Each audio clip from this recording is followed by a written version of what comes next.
Mis queridos hermanos, estamos muy felices porque estamos en la casa del Señor el día santo, día sábado del Señor, estudiando este hermoso folleto, la verdad presente en Deuteronomio. Y mis queridos hermanos, si quieren una copia gratuita de esta presentación, visiten escuelasabática2000.org y ahí van a obtener su copia gratuita de esta presentación. El título para hoy día es La lección de historia de Moisés, y vamos a orar para estudiar, mis hermanos. Querido Dios que estás en los cielos, estamos agradecidos porque nos amas y nos traes a tu casa para estudiar tu Santa Biblia. Señor, queremos que tu Espíritu Santo nos acompañe. Y te pedimos, Señor, que bendigas a todas nuestras familias.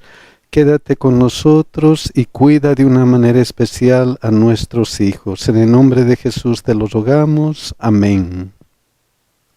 El versículo de memoria está en 1 Corintios 10, 3 y 4 y dice: Y todos comieron el mismo alimento espiritual y todos bebieron la misma bebida espiritual, porque bebían de la roca espiritual que los seguía, y la roca era Cristo, siempre Cristo, el centro de la actividad bíblica, nuestro Señor Jesucristo. Y hoy día vamos a estudiar acerca de la lección de historia de Moisés, y vamos a empezar con este versículo. Deuteronomio 1:1. Miren lo que dice: Estas son las palabras que habló Moisés a todo Israel a este lado del Jordán en el desierto.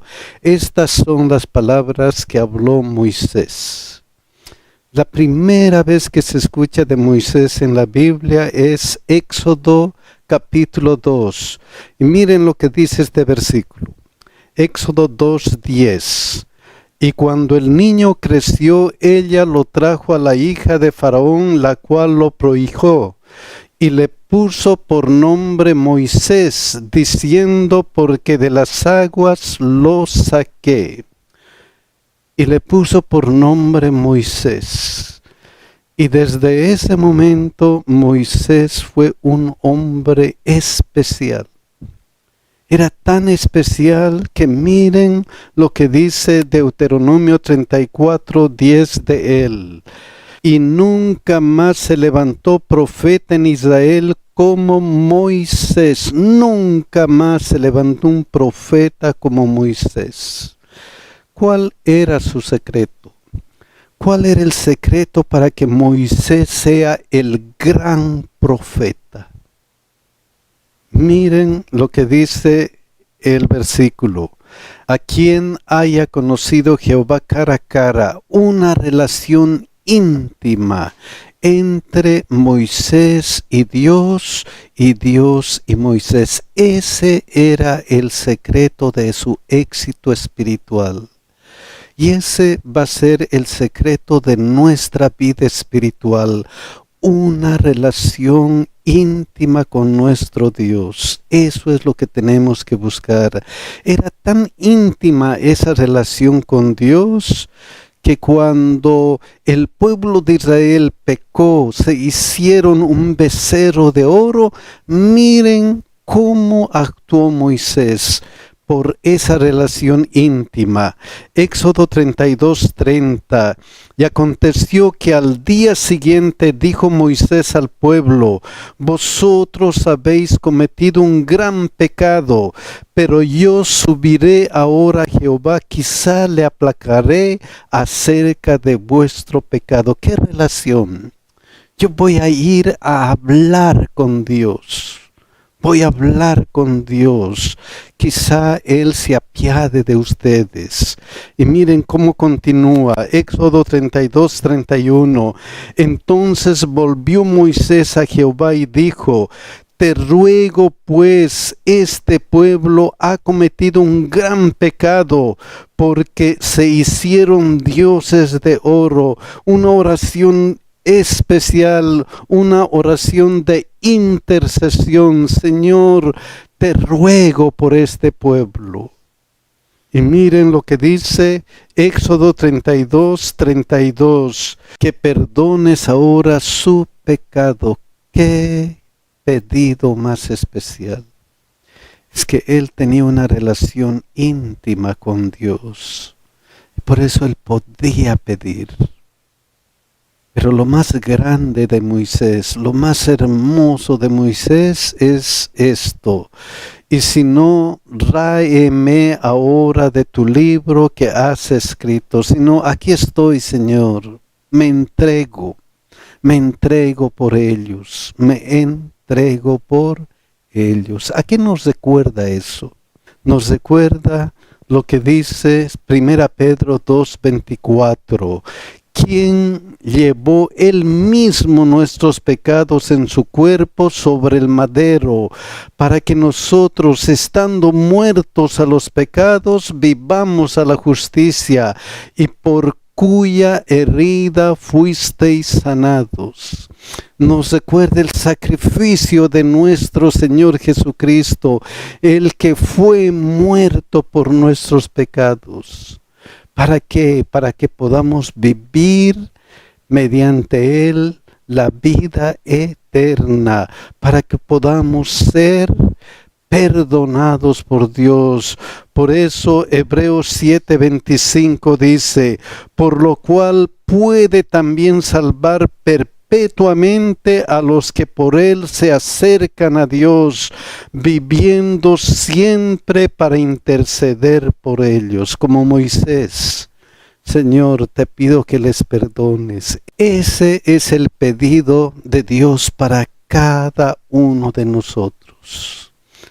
Señor, yo he muerto por ellos. Perdónales, han confesado sus pecados. Entonces, la primera historia, la primera lección de Moisés es: el ministerio de Moisés fue un prototipo de la intercesión de Jesús. Fue un prototipo, un modelo de la intercesión de Jesús. Y hay otras partes de la historia que son importantes. Por ejemplo, Deuteronomio 1:3. Miren lo que dice. Y aconteció que a los 40 años, en el mes 11, el primero del mes, Moisés habló a los hijos de Israel conforme a todas las cosas que Jehová le había mandado acerca de ellos. Y aconteció que a los 40 años, ¿por qué es importante eso de los 40 años? ¿Por qué es importante? ¿Por qué menciona a los 40 años? ¿Por qué? Oh, mis hermanos, esto va a ser increíble. ¿Saben por qué? Porque es el cumplimiento de una profecía. Miren cómo se dio esta profecía. Números 14:34. Conforme al número de los días, de los 40 días en que reconociste la tierra, llevaréis vuestras iniquidades 40 años, un año por cada día, y conoceréis mi castigo. 40 años vagaron en el desierto, y al final de los 40 años, de acuerdo a lo que Dios dijo, va a ser 40 años, no más ni menos, se cumplió exactamente lo que Dios dijo. Y eso es lo grande de Dios, que siempre se cumple lo que Él dice. En sus grandes profecías hemos visto y hemos estudiado que Él cumple. Podemos confiar en Él porque su palabra es real y veraz. Otro ejemplo del cumplimiento de su palabra, Daniel 2:29.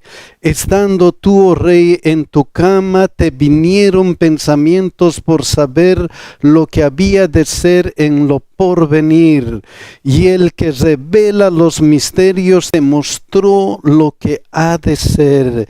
¿Qué había visto el rey Nabucodonosor? ¿Qué había visto? Miren lo que dice Daniel 2:31. Tú, oh rey, veías, y he aquí una gran imagen.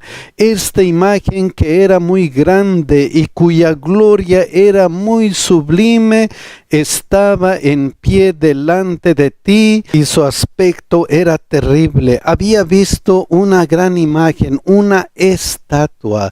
Y nosotros, los que hemos estudiado la profecía, recordamos que lo que él predijo en esta profecía, en esta gran imagen del capítulo 2, se cumplió al pie de la letra. Se cumplió al pie de la letra.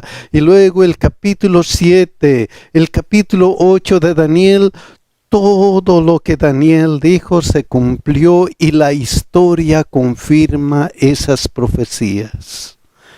Sí, podemos y debemos confiar en la palabra de Dios. Nunca falla. Otro ejemplo, miren lo que dice Daniel 8:14. Y él dijo, hasta 2300 tardes y mañanas, luego el santuario será purificado. Esta profecía es increíble. Es increíble porque muestra con fechas específicas. En tal tiempo se va a cumplir tal cosa y nos lleva a la reconstrucción del templo el año 408 a.C., el bautismo de Jesucristo el año 27, la muerte de Jesucristo el año 31 y otras cosas más con exactitud matemática. Nunca falla. Nunca él falla.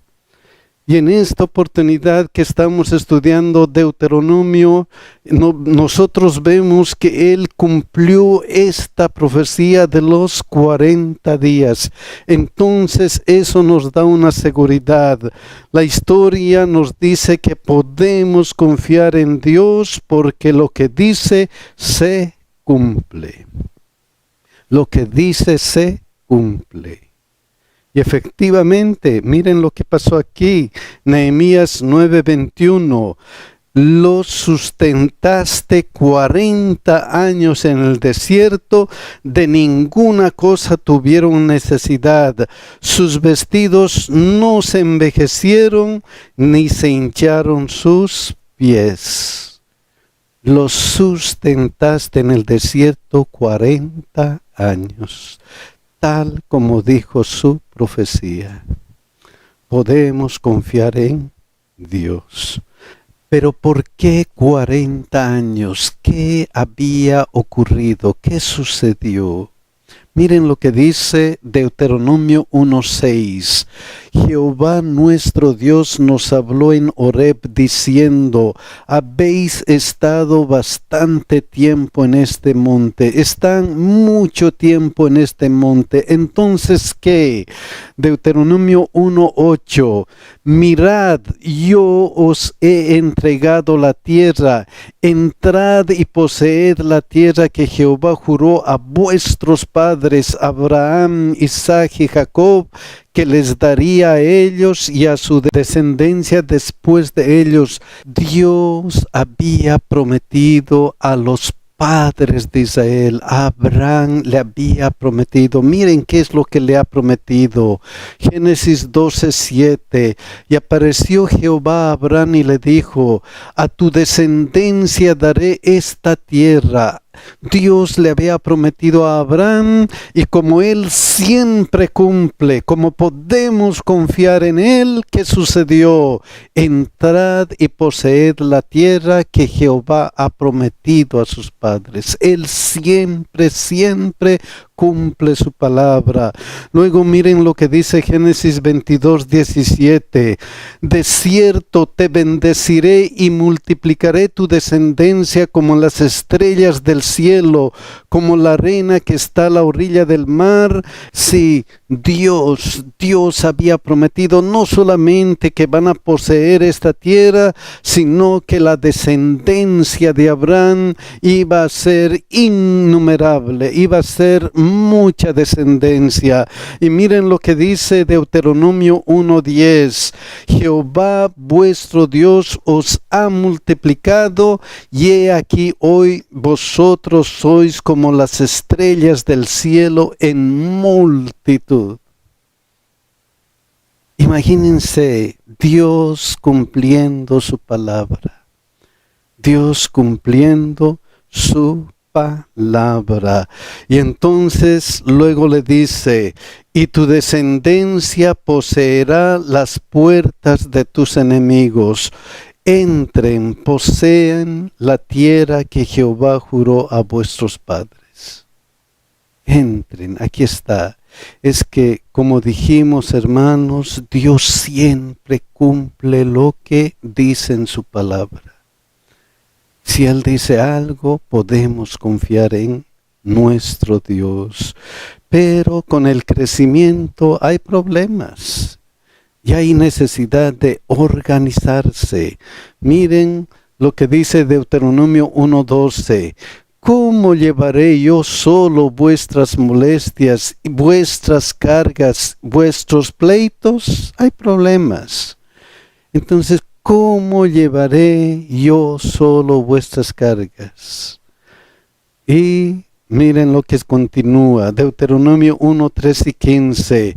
Dadme de entre vosotros de vuestras tribus varones sabios y entendidos y expertos, para que yo los ponga por vuestros jefes. Vamos a organizarnos.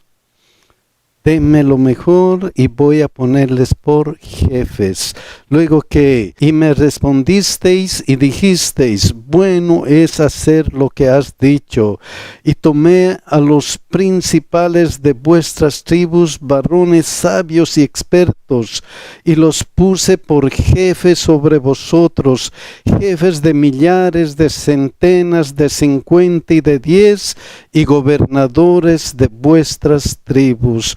Comenzó entonces la organización de las tribus del pueblo de Israel. Y entonces Moisés organizó a todas las personas. Es que siempre hay necesidad de organización. Igual que en nuestra iglesia, igual que en nuestras iglesias. Ya el apóstol Pablo había hablado de la organización en 1 Corintios 12. Por ejemplo, el versículo 28 nos presenta esto. Y a unos puso Dios en la iglesia, primeramente apóstoles, luego profetas, los terceros maestros, luego los que hacen milagros, después los que sanan, los que ayudan, los que administran, los que tienen don de lenguas. Y continuó diciendo cómo la iglesia debería estar unida, organizada y unida bajo un solo cuerpo cuya cabeza era Jesucristo. Entonces, otra lección de la historia de Moisés es que Dios desea que la iglesia que está creciendo esté bien organizada, para que continúe creciendo y continúe creciendo. Pero hay más historias, hay más cosas que podemos aprender de estas historias. Miren lo que dice Deuteronomio 1:19. Y salidos de Horeb anduvimos todo aquel grande y terrible desierto que habéis visto por el camino del monte del Amorreo, como Jehová nuestro Dios nos lo mandó. Y llegamos hasta Cades Barnea, y ahí Dios otra vez les dijo, Deuteronomio 1:21, mira, Jehová tu Dios te ha entregado la tierra, sube y toma posesión de ella como Jehová, el Dios de tus padres, te ha dicho. No temas ni desmayes. Y otra vez le dice, yo te he prometido. No temas, no desmayes, porque yo lo he prometido. Y luego el versículo 26 dice, sin embargo, no quisisteis subir. Antes fuisteis rebeldes al mandato de Jehová vuestro Dios. Es increíble que el pueblo de Israel esté rebelde. Y Dios les hace una pregunta, que a veces cuando nosotros estamos rebeldes nos hace la misma pregunta. Miren lo que Dios les preguntó, Números 14, 11 y 12. Y Jehová dijo a Moisés, ¿hasta cuándo me ha de irritar este pueblo? ¿Hasta cuándo?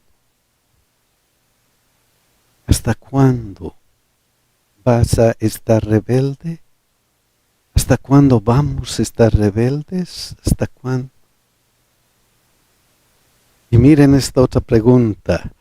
¿Hasta cuándo no me creerán con todas las señales que he hecho en medio de ellos? ¡Qué tremendo! Dios les ha bendecido, Dios les ha cuidado en el desierto, Dios les ha guiado en el desierto y les ha hecho grandes milagros, y todo eso, con todo lo que les he hecho, ¿hasta cuándo no van a creer en mí? Y la misma pregunta nos hace a nosotros, ¿hasta cuándo no van a creer en mí? Tantos milagros. Todo lo que tienes, ¿quién te da? ¿Quién nos da todo lo que tenemos? Dios. Cada día vemos un milagro de Dios. Y a veces la pregunta es esta, ¿hasta cuándo no me creerán con todas las señales que he hecho en medio de ellos? Y ese hasta cuándo tiene un límite. Tiene un límite. Porque miren lo que dice Dios. Yo los heriré de mortandad y los destruiré, y a ti te pondré sobre gente más grande y más fuerte que ellos. Yo voy a destruirles. Si no quieren, ¿qué puedo hacer? Dice Dios. Si no desean, ¿qué puedo hacer? Y entonces Moisés comienza a interceder por su pueblo. Otra vez comienza a interceder. Miren lo que él afirma. Números 14, 16. Por cuanto no pudo Jehová meter este pueblo en la tierra de la cual les había jurado, los mató en el desierto. ¿Qué van a decir de ti, Dios? ¿Qué concepto todos van a tener de ti? ¿Qué has fallado? ¿Qué has fallado? Y como has fallado, entonces los mataste. Oh Dios, sigue la intercesión de Moisés. Dice, no Dios, no queremos que eso digan de ti, que eres un Dios que falla. Entonces, miren lo que les pide, Números 14, 19 y 20. Perdona ahora la iniquidad de este pueblo según la grandeza de tu misericordia, y como has perdonado a este pueblo desde Egipto hasta aquí. Perdona a este pueblo, así como has perdonado muchas veces desde Egipto hasta aquí. Siempre han estado pecando y tú perdonas, pecan y tú perdonas, siguen pecando y perdona, y ahora perdónales también, Señor. Es que Dios es el vivo ejemplo de lo que Él mismo dijo.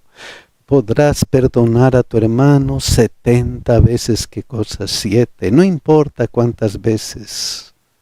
Dios nos va a perdonar.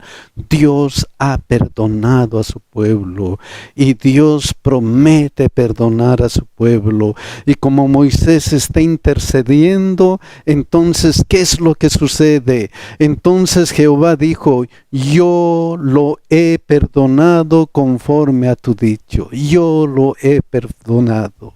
No importa cuántas veces. Y eso es lo que nos dice a nosotros, mis hermanos. No importa cuántas veces. No importa cuántas veces yo te he perdonado. ¿Por qué? Porque Jesucristo ha muerto para eso, para perdonarnos nuestros pecados. Yo te he perdonado. Entonces, por la intercesión de Moisés, Dios perdona a su pueblo rebelde, así como Dios nos perdona porque Cristo está intercediendo por nosotros. No importa cómo ni qué es lo que hayamos hecho.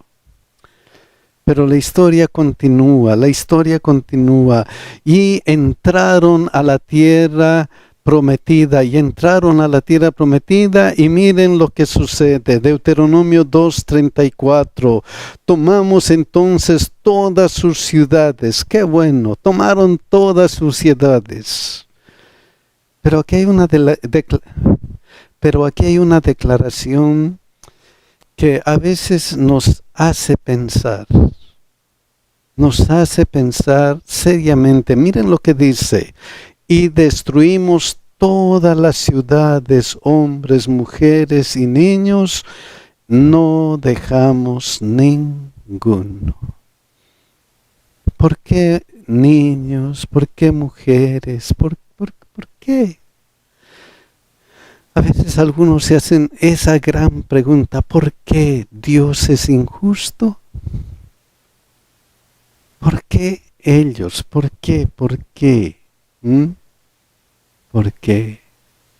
Aquí tenemos una clave, una pequeña clave en Números 14, 1 al 12. Dice: y yo los heriré de mortandad y los destruiré, y a ti te pondré sobre gente más grande. Los heriré de mortandad. ¿Por qué?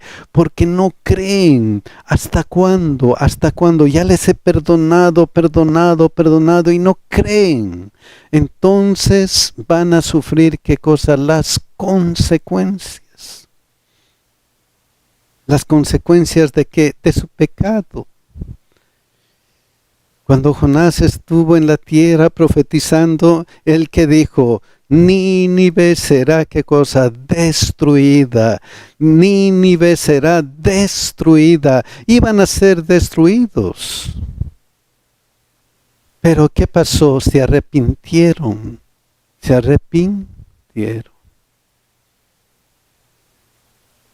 Y en el diluvio, antes del diluvio, también Noé predicaba, pero nadie quería arrepentirse. Entonces vino el diluvio y muchos murieron.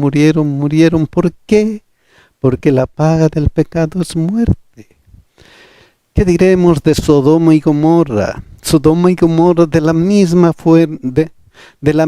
forma. Unos pueblos que habían colmado pueblos que habían sido destruidos porque el pecado había llegado a su culminación. Ya el pecado había sobrepasado la bondad de Dios. Y aquí de la misma manera, miren lo que dice Génesis 15:16, y en la cuarta generación volverán acá, porque aún no ha llegado a su colmo la maldad del amorreo hasta aquí. Entonces este pueblo de los amorreos que vivían donde el pueblo de Dios estaba entrando, había llegado al colmo de la maldad, así como en el tiempo de Sodoma y Gomorra, así como en el tiempo del diluvio, así como Nínive estaba a punto de llegar al colmo, pero gracias a la predicación de Jonás se arrepintieron y no pasó nada con ellos. Lamentablemente muchos no se arrepintieron como este pueblo de los amorreos. Entonces podemos confiar en Dios, podemos confiar en que sus juicios son justos y verdaderos. El detalle es que ese es Dios. Ese es el Dios de misericordia, así como dice Éxodo 34, 6 y 7, y pasando Jehová por delante de él proclamó, Jehová, Jehová, fuerte y misericordioso y piadoso, tardo para la ira y grande en misericordia y verdad, que guarda misericordia a millares, que perdona la iniquidad, la rebelión y el pecado. Ese es nuestro Dios, el Dios que perdona, el Dios que está listo para perdonar una y otra vez. Pero ese Dios que está listo para perdonar, miren lo que continúa diciendo, y que de ningún modo tendrá por inocente al malvado, que visita la iniquidad de los padres sobre los hijos y sobre los hijos de los hijos, hasta la tercera y cuarta generación. Este es nuestro Dios. Dios es misericordioso, pero finalmente, ¿qué va a ocurrir? Que de ningún modo tendrá por inocente al malvado. La paga del pecado es ¿qué cosa? Muerte. Dios dice, no quiero la muerte. No quiero la muerte del impío. Arrepiéntanse, arrepiéntanse. Oh, mis hermanos, ojalá que el amor de Dios, la misericordia de Dios toque nuestros corazones. Tenemos un hermoso Dios. Cuidado que seamos rebeldes. Cuidado que se nos haga esa pregunta, ¿hasta cuándo vas a ser rebelde? Recuerde, ese hasta cuándo tiene un límite, porque la paga del pecado es muerte. Cuidado.